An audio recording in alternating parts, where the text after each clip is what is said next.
उत्तम एवं महान व्रत का पालन करने वाली तथा रूप सौंदर्य से शोभित उस कन्या को देखकर रावण का चित्त काम जनित मोह के वशीभूत हो गया।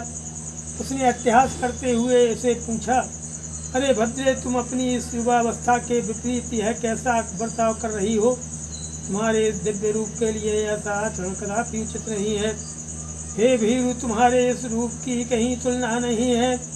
यह पुरुषों के हृदय में कामजनित उन्माद पैदा करने वाला है, अतः तुम्हारा तप में संलग्न होना उचित नहीं है।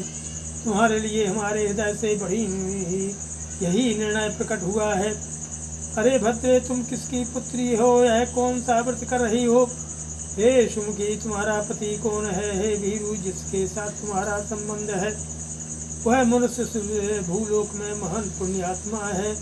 मैं जो कुछ पूछता हूँ वह सच मुझे बताओ, किस फल के लिए परिश्रम किया जा रहा है? रावण के इस प्रकार पूछने पर वह यह सब सुनी तपोधना कन्या उसका विधिवत आदत से सत्कार करके बोली कि हमें तेजस्वी ब्रह्मर्षि श्रीमान कुशध्वज मेरे पिता थे, जो बृहस्पति के पुत्र थे और बुद्धि में भी उन्हीं के समान माने जाते थे। प्रतिदिन वेदाभ्यास करने वाले उन महात्मा पिता से वांगमयी कन्या के रूप में मेरा प्रादुर्भाव हुआ था। मेरा नाम वेदवती है। अब मैं बड़ी हुई तब देवता, गंधर्व, यक्ष, राक्षस और नाग भी पिताजी के पास जाकर उनसे मुझे मांगने लगे। न च मां सपिता तेभ्यो दत्तवान् राक्षसेश्वरो कारणं तद्वदिष्यामि निशामये महाभुजो।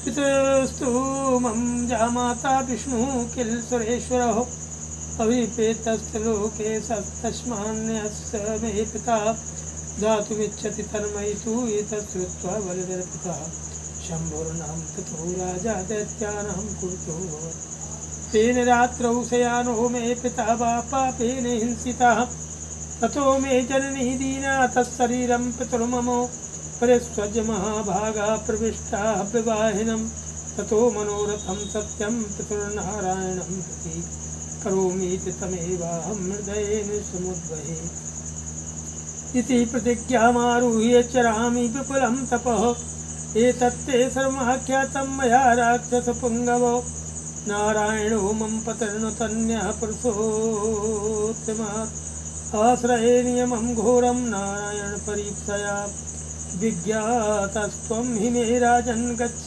पौलस्य नन्दनो जानामि तत्सा सर्वं त्रैलोक्ये यदि वर्तते स्वब्रवीत रावणो भूयस्तं कन्यां सुमहावृताम्। अवरूहे विमानाग्रात कंदर्प सरपीडितः। हे महाबाहु, राक्षस पिताजी ने उनके हाथ में मुझे नहीं सौंपा, इसका क्या कारण था मैं बता रही हूँ, सुनिए। पिताजी की इच्छा थी कि तीनों लोकों के स्वामी देवेश्वर भगवान विष्णु मेरे दामाद हों, इसीलिए वे दूसरे किसी के हाथ में मुझे नहीं देना चाहते थे। उनके इस अभिप्राय को सुनकर बला अभिमानी दैत्याज शंभु उन पर कुपित हो उठा और उस पापी ने रात में सोते समय मेरे पिताजी की हत्या कर डाली। इससे मेरे महाभागा माता को बड़ा दुख हुआ और वे पिताजी के शव को हृदय से लगाकर चिता की आग में प्रविष्ट हो गई। तब से मैंने प्रतिज्ञा कर ली है कि भगवान नारायण के प्रति पिताजी का जो मनोरथ था उसे मैं सफल करूंगी, इसलिए मैं उन्हीं को अपने हृदय मंदिर में धारण करती हूँ। यही प्रतिज्ञा करके मैं उन महान तप कर रही हूँ। हे राक्षस राज, आपके प्रश्न के अनुसार यह सब बात मैंने आपको बता दी। नारायण ही मेरे पति हैं। उन पुरुषोत्तम के सिवा दूसरा कोई मेरा पति नहीं हो सकता। उन नारायण देव को प्राप्त करने के लिए ही मैंने इस कठोर व्रत का आश्रय लिया है। हे राजन पौलस्त्यनंदन, मैंने आपको पहचान लिया है। आप जाइए, त्रिलोकी में जो कोई भी वस्तु विद्यमान है वह सब मैं तपस्या द्वारा जानती हूँ।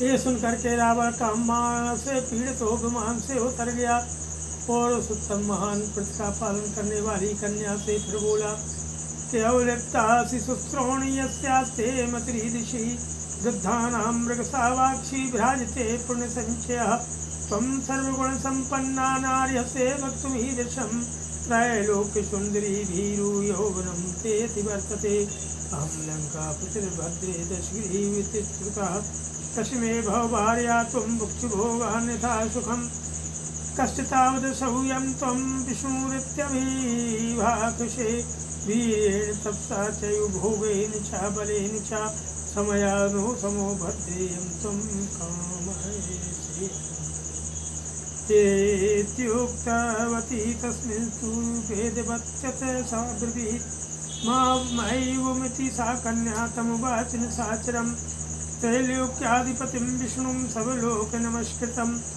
त्वदृते राक्षसेन्द्रान्त्यः को भवो अमन्येत बुद्धिमान् यो मुक्तस्तया तत्त्वो वेदवत्या न साचरो मूर्धजे सुधा कन्यां प्राग्रेण परां ततो ततो वेदवतीं क्रुद्धा केशानस्ते साक्षरतो प्रसिद्ध भूत्वा करतस्या केशाञ्छिन्नान् तदा करोत्।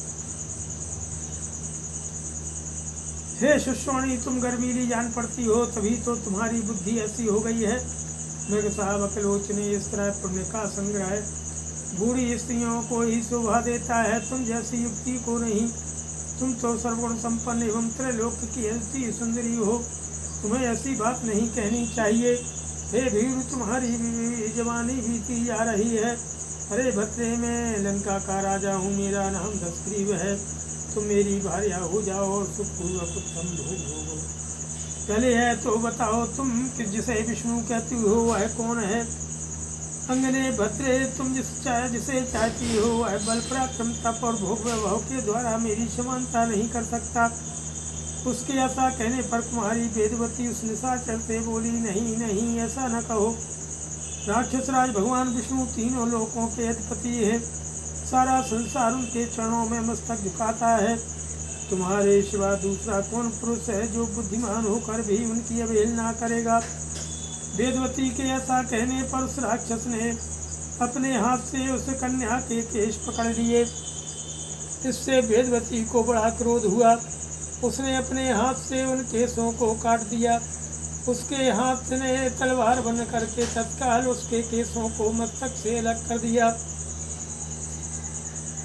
सा ज्वलन्ती रोषेण दहन्ती निशाचरं वाचाग्निं समाधाय मरणाय कृतत्वरा हस्तायास्त्वनार्य न मे जीविते विश्यते रक्षस्तस्मात् प्रवेक्ष्यामि पश्यतस्ते कुताशुनम् यस्मात् तु धस्ता चाहं त्वया पापात्मना बने तस्मात् तवबधार्थं हि समुत्पत्तेऽहं पुनः नहीं शक्य है स्त्रिया हन्तुं पुरुषा पाप निश्चया सापे त्वयि मोत्सृष्टे तत्सच्चनव्ययो भवेत्।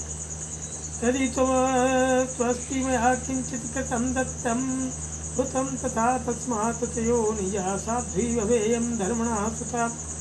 यो मुक्त्वा प्रविष्टा सा ज्वलितं जातवेदशं पपात चादिवो दिव्या पुष्पवृष्टिः समन्वितः पुनरेव समुद्भृता पद्मे पद्म संप्रभा तस्मात् पुनः प्राप्ता पूर्वत्वेन रक्षसा कन्यां कमलगर्भां प्रगृह्य स्वगृहं यौ प्रगृह्य रावणस्ते तं दर्शयामास मंत्रिणे। वेदवती रोष से प्रज्वलित सी हो उठी। वह जल मरने के लिए उतावली हो अग्नि की स्थापना करके उस निशाचर को दग्ध करती हुई सी बोली, अरे नीच राक्षस, तूने मेरा तिरस्कार किया है, अतः अब इस जीवन को सुरक्षित रखना मुझे अभिष्ट नहीं है। इसलिए तेरे देखते देखते मैं अग्नि में प्रवेश कर जाऊंगी। तुझ पाप आत्मा ने इस वन में मेरा अपमान किया है, इसलिए मैं तेरे वध के लिए फिर उत्पन्न होंगी। स्त्री अपनी शारीरिक शक्ति से किसी पापाचारी पुरुष का वध नहीं कर सकती। यदि मैं तुझे शाप दूं तो मेरी तपस्या क्षीण हो जाएगी। यदि मैंने कुछ भी सत्कर्म दान और होम किए हों तो अगले जन्म में मैं सती साध्वी योनिजा कन्या के रूप में प्रकट हों तथा किसी धर्मात्मा पिता की पुत्री बनूं। ऐसा कहकर के वह प्रज्वलित अग्नि में समा गई। कुछ समय उसके चारों ओर आकाश से दिव्य पुष्पों की वर्षा होने लगी। इसके बाद दूसरे जन्म में वह कन्या पुनः एक कमल से प्रकट हुई। उस समय उसकी कांति कमल के समान ही सुंदर थी। उस राक्षस ने पहले की ही भांति फिर वहाँ से भी उस कन्या को प्राप्त कर लिया। कमल के भीतरी भाग के समान सुंदर कांति वाली उन कन्या को लेकर रावण अपने घर गया। वहाँ उसने मंत्री को वह कन्या दिखाई। के लक्षण जो निरीक्षैव रावणम चैवमब्रवीत् निरस्तैखाहि शुश्रोणि तद्वदायैव दृश्यते। एतच्छ्रुत्वार्णवे राम तां प्रचक्षेप रावणः सा च उच्यते यज्ञाय तन्मध्यगा राज्ञो हलमुखोत्कृष्टा पुनराप्युत्थिता सती। सैखा जनकराजस्व प्रसूता तनया प्रभो तव भार्या महाबाहो विष्णुस्त्वं हि सनातनः। पूर्वं क्रोधहतः शत्रुर्यासौ निहतस्तया उपाश्रयित्वा शैलावस्थो वीर्यमानुषम्।